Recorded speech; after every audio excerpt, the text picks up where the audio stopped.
chamo Larissa Vasques. Bem-vindo ao podcast Mensageira da Luz de Cristo. Esse é o nosso 4º episódio e nós iniciaremos uma reflexão meditativa, conectada com o Sermão da Montanha. E como base dessa reflexão, eu trouxe alguns materiais que eu julgo serem interessantíssimos. E, primeiramente, o próprio Evangelho, o Novo Testamento, onde se identifica no Evangelho de Mateus e Lucas, o Sermão da Montanha. Nós vamos utilizar o de Mateus, porque também está inteiriço, no capítulo 5 e 6 e 7, mas o de Lucas, ele tá não está inteiro de uma vez só, tá recortado. E antes da gente, além do Evangelho, eu trouxe também outro material, que na verdade eu não tenho ele impresso, eu tenho dentro da minha biblioteca virtual aqui do Kindle, que é o Sermão da Montanha, pelo Berto Holden, as suas interpretações valiosas, maravilhosas, e que vai dar base aqui à nossa meditação também. Antes de dar início, vamos nos conectar, assim como todo episódio que estamos juntos, vamos dar voz à nossa alma com a seguinte afirmação. Conecta com o coração. Sou mensageira da luz de Cristo, sou mensageira do amor, na espada da verdade eu me firmo, no escudo do bom princípio eu sou, eu sou, eu sou, eu sou. Vamos dar voz ao Espírito. E como bem diz o Berto Holden, o intuir, ele é diferente do inteligir. Né? O intuir, ele está mais para o saber, que vem do latim sapere, e por sua vez também é o mesmo radical de saborear, e saborear é como uma experiência viva. E quando você experiencia e sente, compreende com a alma, não tem como você desexperienciar. Então, por isso que eu estimo, eu dou grande valor para a experiência viva de conexão, de oração, de meditação, de sintonia com Deus, de fidelizar-se com Deus. Então, esse intuir, essa razão intuitiva, ela, claro, inclui o inteligir, mas não se restringe apenas ao intelecto. O intelecto é importante para um discernimento, mas o intuir, a experiência viva é que faz a grande diferença. E aqui a nossa reflexão, nós vamos utilizar também, assim espero, mais do que nunca, a essa intuição conectada, clara, onde a gente considera o grande valor também do nosso pensar, do raciocinar. E aqui, antes da gente ir diretamente para o sermão, eu não vou abordar por completo o sermão que está aqui em Mateus, mas eu vou trazer a primeira bem-aventurança, tá bem? Vou trazer a primeira bem-aventurança, mas antes da gente situar nisso, é importante lembrar que inclusive essas reflexões, essas informações históricas também estão inclusas aqui na tradução do Berto Holden. Esse evangelho, traduzido por Berto Holden em 1950, essa impressão aqui que teve é uma reimpressão de 2013, essa edição que eu tenho, mas a tradução dessa impressão aqui foi feita em 1950 pelo Berto Holden, que é um filósofo brasileiro e que vale super a pena você acompanhar a tradução dele. Ele traduz diretamente do Evangelho em grego do primeiro século, do século I, e ao português. Então, acredito que é bem interessante a gente estudar através de uma tradução em que possamos confiar. E, além do que, o Berto Holden ele trouxe uma informação valiosíssima para o primeiro sermão, para a primeira bem-aventurança que nós vamos abordar no podcast de hoje, que há uma tradução errada. Mas antes de falar sobre isso, vamos nos situar aqui historicamente nos evangelhos, lembrando que o evangelho do Lucas e do Mateus, o Sermão da Montanha, ele não está em Marcos, e Marcos é o evangelho considerado mais antigo, e que muito provavelmente Mateus e Lucas leram e fizeram então o evangelho, mas teve esse acréscimo aí do Sermão da Montanha, que há uma teoria que ou Lucas leu de Mateus, ou que tem uma teoria também da fonte do que é uma fonte, que em alemão esse que seria Quelle, que significa fonte em si, e esse material hipotético daria então a fonte de informação do Sermão da Montanha para Lucas e para Mateus, mas isso não é nada comprovado cientificamente e dentro das pesquisas dos historiadores, tá? Aí uma pergunta interessante que o próprio autor aqui, o próprio tradutor comenta no Evangelho, antes de dar início à tradução, ele traz a seguinte pergunta: mas será que o apóstolo São Mateus é verdadeiramente o autor principal desse primeiro evangelho? Os ditos do Senhor, os sermões, as parábolas, vêm desse discípulo, ou foi uma outra pessoa utilizando o nome de São Mateus para escrever os escritos? Mas é interessante que na reflexão ele traz a história de Mateus, o que se conta também dentre os historiadores. Eu acho que vale a pena a gente entrar em contato com isso, porque vai dar também uma clareza maior do contexto em que é inserido o autor do sermão do Evangelho, no Evangelho de Mateus aqui. Então, Mateus ele também foi chamado de Levi, ele foi filho de Alfeu, empregado de uma repartição pública, exerceu a sua atividade no meio dos patrícios da Palestina e conta-se, em uma lenda antiga, sem comprovação, que pregou também na Etiópia, nas terras da África. E o seu corpo evangélico contém indícios da sua procedência palestinense. Então, o autor mostra-se intimamente familiarizado com os livros sagrados do Antigo Testamento e também sobre o uso e costumes do povo judaico. Ele redigiu o Evangelho, que depois se tornou um Evangelho, ele redigiu no dialeto popular chamado aramaico, e as suas escrituras originais em aramaico, eles vieram a desaparecer depois que houve a tradução grega, e a versão helênica. Então esse é o contexto do Evangelho, e em especial aqui nós vamos falar sobre o Sermão da Montanha. E aí no capítulo 5 aqui de Mateus, está traduzido da seguinte forma, no Novo Testamento, da tradução do Berto Roden. À vista das multidões, subiu Jesus a um monte e sentou-se. Acercaram-se dele os seus discípulos, e ele, abrindo os lábios, pôs-se a ensiná-los, dizendo: Bem-aventurados os pobres pelo Espírito, porque deles é o reino dos céus. Bem-aventurados os tristes, porque serão consolados. Bem-aventurados os mansos, porque possuirão a terra. Bem-aventurados os que têm fome e sede da justiça, porque serão saciados. Bem-aventurados os misericordiosos, porque alcançarão misericórdia. Bem-aventurados os puros do coração, porque verão a Deus. Bem-aventurados os pacificadores, porque serão chamados filhos de Deus. Bem-aventurados os que sofrem perseguição por causa da justiça, porque deles é o reino dos céus. Então tá aqui o dito no Evangelho de Mateus, e vamos nos concentrar no episódio de hoje nessa primeira bem-aventurança. Bem-aventurados os pobres pelo Espírito, porque deles é o reino dos céus.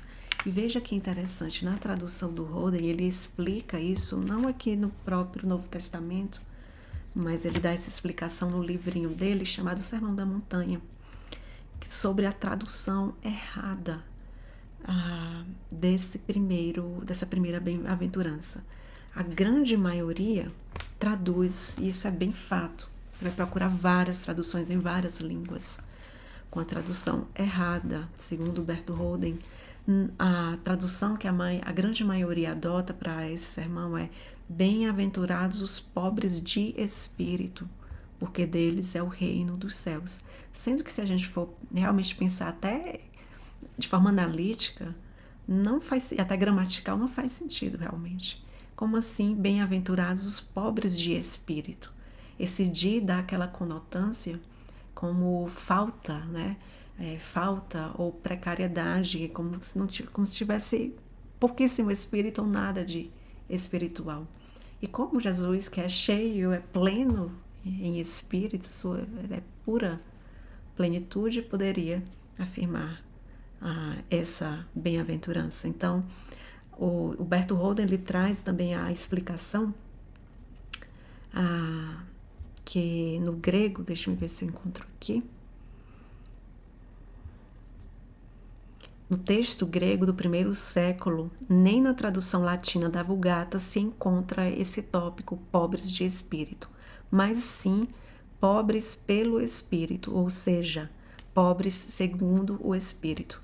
E aí, abre parêntese, o Berto Holden acrescenta em grego topneumati, no terceiro caso dativo, não no segundo genitivo em latim espírito, no sexto caso ablativo, não no genitivo. Ele dá a explicação o que significa. Na tradução de espírito, entende-se o genitivo como se disséssemos fulano é pobre de saúde, fulano é pobre de inteligência, isto é, falta-lhe saúde ou inteligência, pobre de espírito, falta-lhe espírito.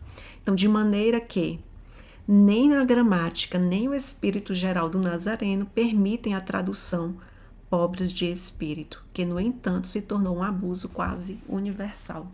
Achei essa descoberta aqui muito importante e crucial para um verdadeiro entendimento e sintonia com esse ensinamento de bem-aventurados aqueles que são pobres pelo Espírito. E isso significa o quê? Esvaziar-se de ego, desapegar-se daquilo que é passageiro para realizar-se, preencher-se de espírito. E destaquei algumas passagens aqui do livrinho do Berto Holden que eu sinto uma conexão preciosa, linda do autor em sua interpretação.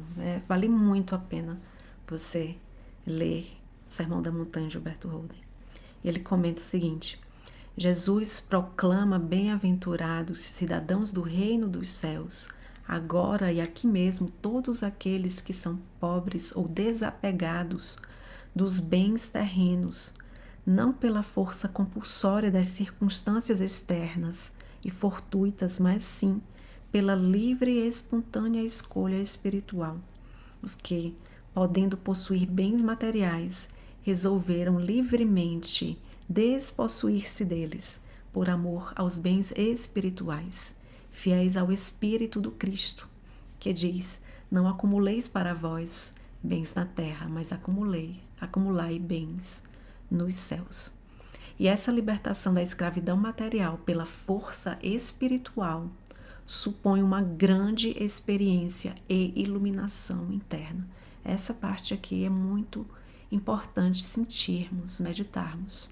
A libertação da escravidão material pela força espiritual supõe uma grande experiência e iluminação interna. Ninguém abandona algo que considera valioso sem que encontre algo mais valioso. E essa mensagem que o Berto Holden trouxe me faz lembrar muito da história de São Francisco de Assis. Ninguém abandona algo que considera valioso sem que encontre algo mais valioso. O reino dos céus, que Cristo indica, que Cristo, através das parábolas, quis trazer essa informação, essa compreensão, que tem várias camadas também, mística e ética dentro das suas parábolas. Então, a depender do alcance da consciência de cada um, pode-se alcançar uma camada, duas, três, com mais profundidade, aquela metáfora, que envolve também, acredito, mistérios mais profundos. Bem-aventurados os pobres pelo Espírito, porque deles é o reino dos céus. E o reino dos céus, imagine que o reino dos céus representa a, a pureza, a luz divina em ti, a luz crística em ti, mais pura. Alcançar essa consciência plena, religar e conectar-se, ser um só com Deus, com o Pai. Então, na fala de Jesus, ele sempre trouxe essas parábolas para indicar o que seria esse reino dos céus, o que seria esse alcançar, essa autorrealização, a plenitude que dentro da filosofia oriental, por exemplo, no Bhagavad Gita, ele é representado, esse reino dos céus, pelo self, pelo eu maior, pela sabedoria divina, pelo aquilo que é o grande mistério e que dentro do Bhagavad Gita é representado, na verdade, personificado como Krishna, que seria essa razão espiritual. E quando estamos nessa razão, esse reino dos céus, é um reino só de bem-aventurança, você está coerente, completamente um só com Deus, refletindo a luz pura de Deus, onde a mente, as emoções, elas são lapidadas como um diamante bruto, até se tornar plenamente cristalino a ponto de reluzir, transmitir a luz pura que verdadeiramente se em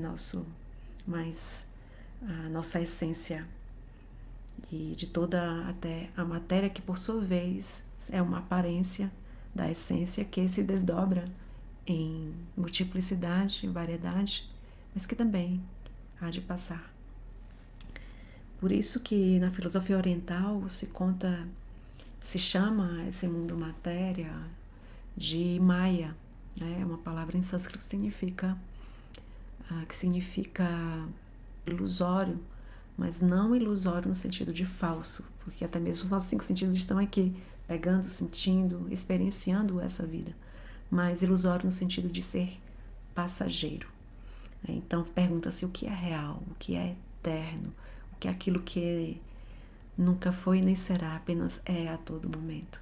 E aí a grande realidade dentro da compreensão da filosofia oriental em geral, em especial o hinduísmo, é que aquilo que é eterno é Deus, é a consciência pura, a consciência divina.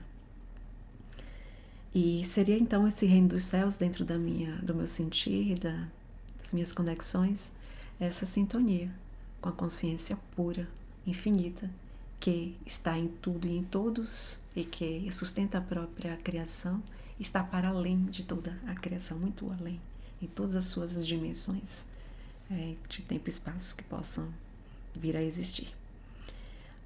Aprofundando sobre a bem-aventurança, os bem-aventurados, os pobres pelo Espírito, porque deles o reino dos céus, eu destaquei algumas parábolas que podem dar sustento, tem que estar bem conectado com essa bem-aventurança. Primeiro tem esse aqui sobre os tesouros terrestres. Não acumuleis para vós tesouros na terra, onde a traça e a ferrugem os destroem, onde os ladrões penetram e os roubam. Acumulai para vós tesouros no céu, onde nem a traça nem a ferrugem os destroem, onde os ladrões não penetram e nem os roubam. Pois onde está o teu tesouro, aí também está o teu coração. Então, onde está o teu tesouro? O que é mais valioso para você? Aonde está o teu coração? E o que julgamos valioso para a nossa alma? O que é perene, o que fica da nossa experiência viva? Será se eu busco desenvolver virtudes que vão entrar na minha experiência, na minha história, vão me elevar, me edificar em todas as situações? Ou a minha atenção está voltada para um ganho em nível material que é passageiro? Tem o seu valor no sentido de sustento? Tem. Mas quando é o fim e não o meio, aí você vai estar exatamente idolatrando a matéria, e não o espírito. E aqui tem até uma passagem, mas ainda nessa parábola, nessa passagem. Ninguém pode servir a dois senhores, ou aborrecerá um e amará outro, ou respeitará a este e desprezará aquele. Não podeis servir a Deus e às riquezas.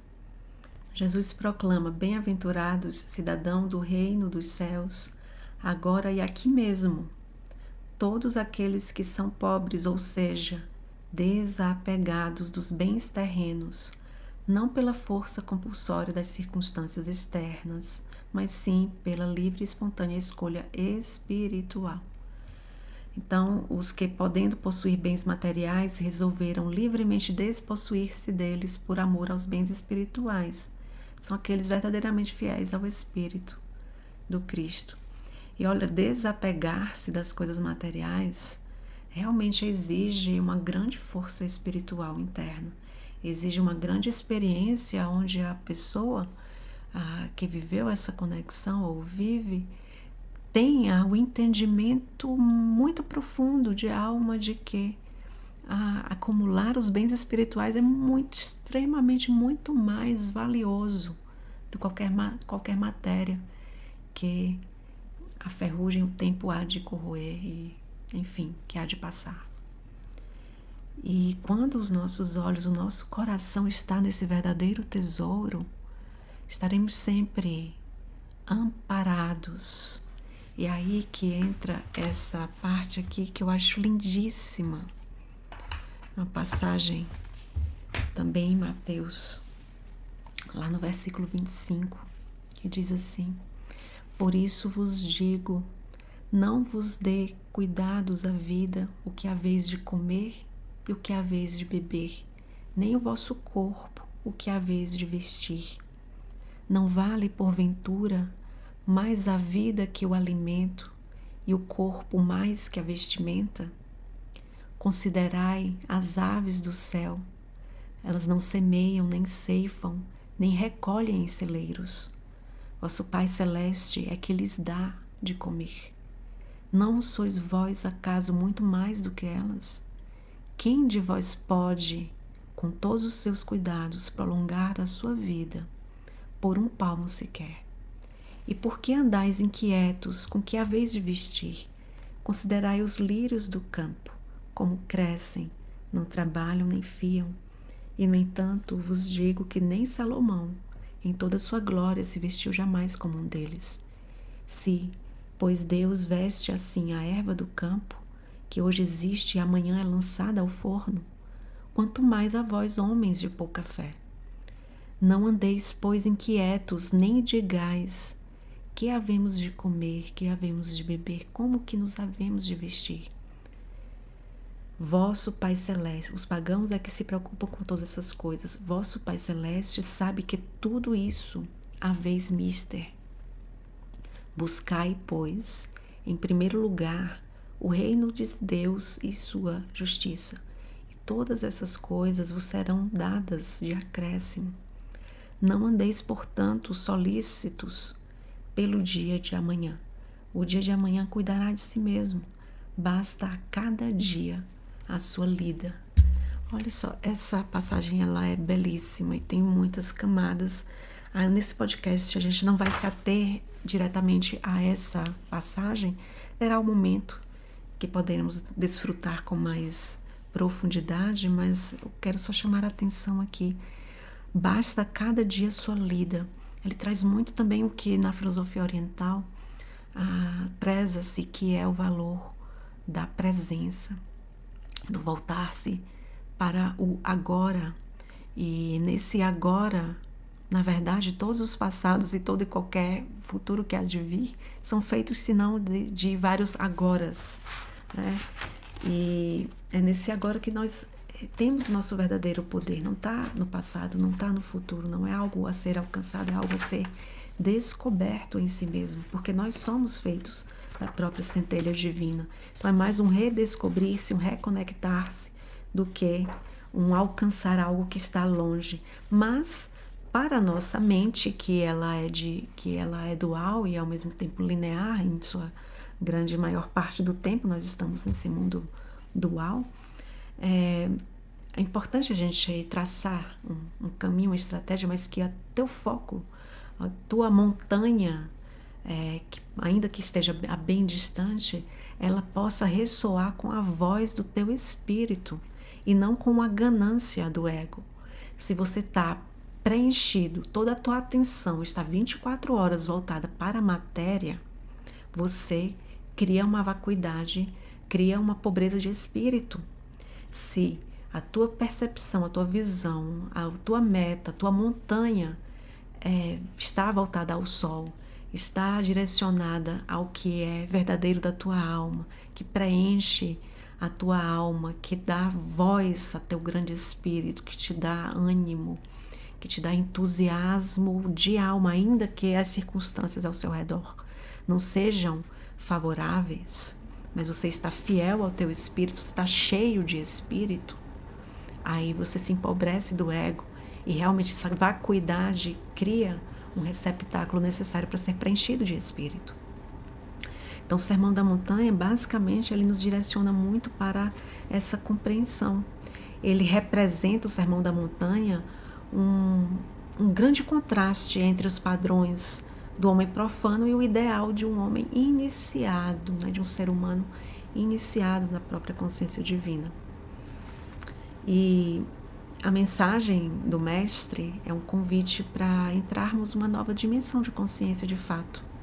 Ou seja, interiorizar-se no eu divino, no seu Cristo interno, pela meditação, pelo silêncio, que é necessário então esvaziar-se desses conteúdos do nosso ego humano e sem nada, que nesse ego humano, por vezes sem nada sentir, sem nada pensar, sem nada querer. Quando a gente se esvazia, a gente se expõe incondicionalmente a um preenchimento divino. Então, até o Bertoldo comenta no Sermão da Montanha que onde há uma vacuidade, acontece uma plenitude. Um homem vazio de si, ou seja, vazio de ego, é plenificado por Deus, pelo divino. Então, como poderíamos realizar na prática esse sermão, essa bem-aventurança? Bem-aventurados aqueles que são pobres pelo Espírito, ou seja, segundo o Espírito. Como a gente colocar isso em prática? Como sair da ganância, do medo em relação ao material? Como haver de me sustentar? Né? E às vezes essa reflexão, possivelmente você que está ouvindo esse podcast, nós somos privilegiados em estarmos com essa possibilidade de estar aqui ouvindo. Muito provavelmente você tem segurança na sua casa, você tem o teto, né, que te dá segurança para dormir, você tem a comida para você se alimentar no seu dia, e não são todos que têm isso garantidamente todos os dias. Infelizmente não são todos de nós. Então, concluindo, o que decide não é possuir ou não possuir externamente. O principal aqui dessa bem-aventurança é saber possuir ou não possuir.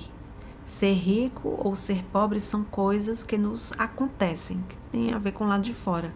Mas a arte de saber ser rico ou ser pobre é algo que nós produzimos de dentro. O que nos faz bons ou maus não é aquilo que nos acontece, mas sim o que nós mesmos fazemos e somos. Então, a verdadeira liberdade, ou seu contrário, né, a escravidão, consiste numa atitude e não no simples fato dos acontecimentos ao nosso redor. O que você pensa sobre isso? O que você sente? Então, talvez também um entendimento aqui que podemos ter é que ser rico não é pecado, assim como também ser pobre não é virtude. O virtude ou pecado é saber ou não, saber ser rico ou pobre. Então, onde é que está o meu coração? Se eu estou liberto ou não, se eu estou escravo ou liberto daquilo que do mundo dos fatos. Quem é incapaz de se libertar internamente do apego aos bens materiais, sem os abandonar também externamente, esse deve ter a coragem e sinceridade consigo mesmo de se despossuir deles também no plano objetivo, a fim de conseguir a pobreza pelo espírito, isto é, a libertação interior. Isso é uma reflexão do Berto Holden, aquele jovem do rico do evangelho, ao que aparece, era incapaz de possuir sem ser possuído. Por isso o Divino Mestre lhe recomendou que se despossuísse de tudo, a fim de não ser possuído de nada.